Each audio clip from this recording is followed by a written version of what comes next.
ये जो चोर लुटेरों के पैसे विदेशी बैंकों में जमा है ना, उतने भी हम रुपये ले आए ना, तो भी हिंदुस्तान के एक एक गरीब आदमी को मुफ्त में 15-20 लाख रुपए यूं ही मिल जाएगा। कि 15 लाख रुपए अकाउंट में क्यों नहीं आ रहे? देखिए, ये जुमला है। किसी के अकाउंट में 15 लाख रुपया कभी नहीं जाता, वो उनको भी मालूम है और आपको भी मालूम है। जिस दिन भारतीय जनता पार्टी को मौका मिलेगा, एक एक पाई हिंदुस्तान की वापस लाई जाएगी और हिंदुस्तान के गरीबों के लिए काम लाई जाएगी। अगर किसी ने ये मान के वोट दे दिया कि मेरे अकाउंट में तो 15 लाख आ रहे हैं, जैसा वो कह रहे हैं, ऐसा कोई नहीं मानता जी। आप बताइए ना, आप मानते हैं? नहीं, मैं तो ये मानता हूं कि ये चुनावी भाषण में वजन डालने के लिए बोली गई हुई बात है। देखो, मोदी जी की सरकार आने पर 100 दिन के भीतर भीतर हम सैकड़ों नहीं लाखों करोड़ रुपए देश को वापस दिलाने का काम शुरू करवाएंगे। हजारों करोड़ रुपए स्विस बैंक में चले गए, गरीब के पेट में से लूट लूट करके विदेशों में बैंकों में जमा किया हुआ है। हम सरकार में आते ही एक टास्क फोर्स बनाएंगे, कानूनों में संशोधन करने की जरूरत होगी तो संशोधन करेंगे, नए कानून बनाने की आवश्यकता होगी तो नए कानून बनाएंगे, एक एक पाई हम वापस लाएंगे। मैं पाई वापस लाऊंगा, एक एक पाई लाई जाएगी। और ये जो पैसे वापस आएंगे, जो लोग ईमानदारी से देश को टैक्स देते हैं, उनको इनाम के रूप में वापस देंगे। एक एक गरीब आदमी को मुफ्त में 15-20 लाख रुपए यूं ही मिल जाएगा। A few moments later. प्रधानमंत्री मोदी ने आज रेडियो पर की मन की बात, कहा मुझ पर भरोसा रखें, ब्लैक मनी जरूर वापस आएगा। मोदी जी को बत्तीबाजी में कौन पीछे छोड़ सकता है? आपकी राय क्या है? जो सोचा आपने वो याद रखे, कमेंट में बताएं। अब देखें यहाँ पे मैं जो हम बताते हैं, वो सुने। आप 120 रुपए जो पेट्रोल ले रहे हैं, उसका भाव हम 15 रुपए लीटर करेंगे। जितना एवरेज आपको 120 रुपए के पेट्रोल में मिल रहा है, उतना एवरेज आपको 15 रुपए पेट्रोल की कीमत जो है 15 रुपए, उतना लीटर का इथेनॉल का एवरेज मिलेगा और 40% बिजली तैयार होगी। 2 शब्द कमेंट बॉक्स में माननीय गडकरी साहब के लिए। मस्जिद बनाई हथियार रखने के लिए, मदरसे बनाए ट्रेनिंग देने के लिए, बुर्का बनाया पहचान छिपाने के लिए, टोपी बनाई पहचान बनाने के लिए, बकरे कटवाए निर्दयी बनने के लिए, मातम मनाया खून खराबे के लिए, कब्र बनाई जमीन हथियाने के लिए, जनसंख्या बढ़ाई देश पर कब्जा जमाने के लिए, आतंकवादी बनाए डराने के लिए, लव जिहाद का माहौल बनाया हिंदू बहन बेटियों को फंसाने के लिए, और झूठा भाईचारा दिखाया हिंदू भाइयों को चारा बनाने के लिए। इंडिया में एक कॉमेडी सर्कस जारी है, बड़ा जबरदस्त किस्म का। यहाँ पर उनका वजीर दाखिला कह रहा है कि हमने पकड़ लिए पहलगाम के जो लड़के थे, पकड़ लिए हमने, वो पाकिस्तानी थे। 2 सबूत हैं उसके बहुत बड़े बड़े। एक सबूत ये कि उनका वोटर आईडी हमने पकड़ लिया, पाकिस्तानी है। भाईजान, पाकिस्तान में वोटर आईडी होता ही नहीं है, पता नहीं आप कौन सी आईडी की बात करो। दूसरा वो कह रहे हैं कि वो उनकी जो चॉकलेट थी ना, वो पाकिस्तानी। ये मजाक नहीं हो रहा, ये मैं आपको कॉमेडी नहीं कर रहा। सोचा एक मुल्क का वजीर दाखिला पार्लियामेंट में खड़े रह के कह रहा है कि वो जो पहलगाम जो कब हुआ था, वो उनके जो लड़के पकड़े गए ना, उनकी चॉकलेट जो है ना, वो पाकिस्तानी थी। हेंस प्रूफ के हुए पाकिस्तानी। लाइव थिएटर देखें इंडियन पार्लियामेंट, देखें वजीर दाखिला क्या कह रहे हैं। परम जी ने सवाल उठाया कि क्या प्रूफ है कि ये आतंकवादी पाकिस्तान से आए। तीनों पाकिस्तानी थे, 3 में से 2 के पाकिस्तान के वोटर नंबर भी आज हमारे पास उपलब्ध है। इनके पास से जो चॉकलेटें मिली हैं, वो चॉकलेटें ढोक में से मिली, वो भी पाकिस्तान की बनाई हुई चॉकलेट है।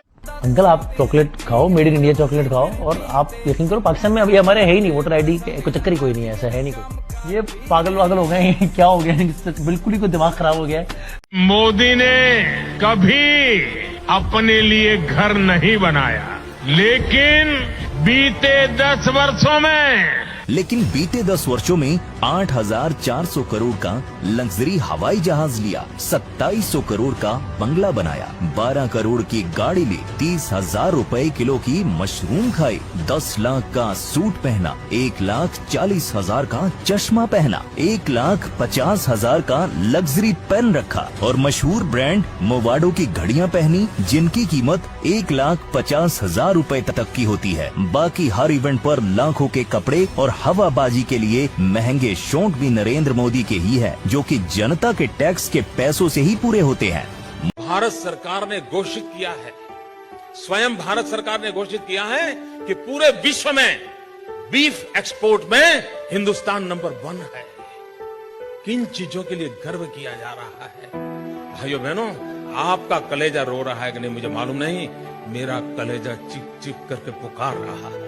और आप कैसे चुप हैं, क्यों सह रहे हैं, मैं समझ नहीं पाता हूं दोस्त। एक्सपोर्ट इंडस्ट्री बंद करवा देंगे अगर आप मैंने नहीं कहा। मैंने देखिए आज हिंदुस्तान में जो मीट खाता है ना, उसको मीट इतना महंगा हो गया है, उसको बेचारे को बड़ा मुश्किल हो गया है। जो मीट खाने वाले लोग हैं, बहुत महंगा हो गया है। अब उनकी भी तो चिंता करनी पड़ेगी आपको। नरेंद्र मोदी को जो गाली देगा 150 रुपया देगा। अटल सेतु विकसित भारत की तस्वीर है, देखेगा, घबराना नहीं। और 18,000 करोड़ की लागत से बने देश के सबसे बड़े ब्रिज में दरारें पड़ने से हड़कंप मच गया है। इसका उद्घाटन अभी 6 महीने पहले ही हुआ था। मुंबई को नवी मुंबई से जोड़ने वाली अटल सेतु का शुभारंभ 12 जनवरी को प्रधानमंत्री मोदी ने किया था। क्या बात कर रहे हैं? अटल सेतु इसी भावना का प्रतिबिंब है। विकसित भारत कैसा होने वाला है उसकी एक झलक है।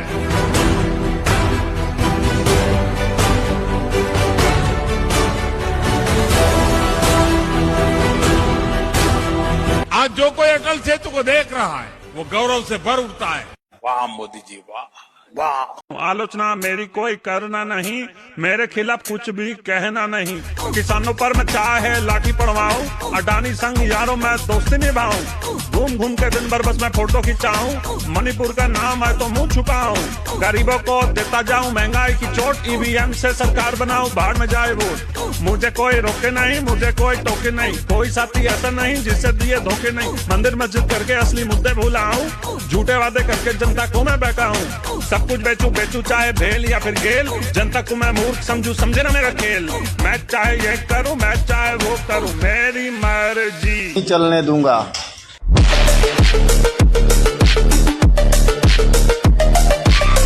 ये देखिए इतना बड़ा गड्ढा है नगर निगम में। इतना भैया फोटो भी लेना पड़ेगा, बता। इतना बड़ा गड्ढा है नगर निगम वाले जब बड़े बुजुर्ग। ये देखिए ये मुख्य मार्ग है, यहाँ पे ढक्कन नहीं है 2 महीना से। और लगे हुआ तुम घबराओ मत। 2 महीना से, लगभग 2 महीना से यहाँ के जो अधिकारी हैं, जो कर्मचारी हैं, सब खाली मनमाना जलकल में दौड़ते यहाँ करते सब खा गए। आपको देखिए ये मेरे लेवल का, इस लेवल का ये गड्ढा है, ये मुख्य मार्ग है, ये सड़क है, ये चैम्बर का ढक्कन 2 महीने से खुला है। 2 महीने से कोई भी अधिकारी जो है दूध लेने नहीं आ रहा है। लगभग 2 महीने से। यह है बनारस, मोदी का संसदीय क्षेत्र क्योटो, समझ लीजिए यह हाल है। अधिकारियों से अब आगे जाइए, आगे नाली भी सफाई सब करवा रहे, खाना पूर्ति कर रहे हैं। ये हाल है, इतना गड्ढा है। इसमें बताइए जो दिल्ली का घटना घटा उसमें अभी एक महिला और बच्चे उस सीवन में घुस के बह गए। इधर दिखाइए उसमें घुस गए। ऐसा ही घटना का इंतजार जो है कि यह बनारस का भी नगर निगम होने का इंतजार कर रहा है। 2 महीने से। ये देखिए मुख्य मार्ग है, ये गाड़ी मोटर आ जा रहा है, ये गड्ढा खुला है, ये चैम्बर खुला है। यह है बनारस का क्योटो, काशी हिंदू विश्वविद्यालय के बगल में। लोगों का आवागमन की किताब पढ़ेंगे बंच ऑफ थॉट्स। उसमें बताया गया कि आपको अगर लंबे समय तक राज करना है, लंबे समय तक शासन करना है, तो आपको चंद प्रतिशत, केवल 5% उद्योगपति चाहिए, 5% अमीर लोग चाहिए, जिनकी साठगांठ से आप लंबे समय तक शासन कर सकते हैं। और गरीब लोग जिनको कि आप 2.5 किलो राशन के ऊपर या उनको अपने ऊपर डिपेंड करके लंबे समय तक किसी भी देश पे या सत्ता पे कायम रह सकते हैं। तो ये उसी कड़ी के अंदर मोदी जी बड़ी ईमानदारी से काम कर रहे हैं, बहुत ईमानदारी से काम कर रहे हैं मोदी जी, ताकि शासन लंबे समय तक चले। कैसे चलेगा? इसी तरीके से। ज्वाइन करें होम केयर सेवा को, free job providing this side. Follow करें, लाइक करें, कमेंट करें, शेयर करें, और वीडियो में क्या कमी रह गई है वो बताएं। और अच्छा लगे तो शेयर करें, ना अच्छा लगे तो कोई बात नहीं, मगर कमेंट जरूर करके हमें कमियां बताएं, उस हिसाब से हम अगली बार बढ़िया वीडियो तैयार कर सकें। ज्वाइन करें फ्री जॉब सर्विस को, होम केयर सेवा। Thanks again.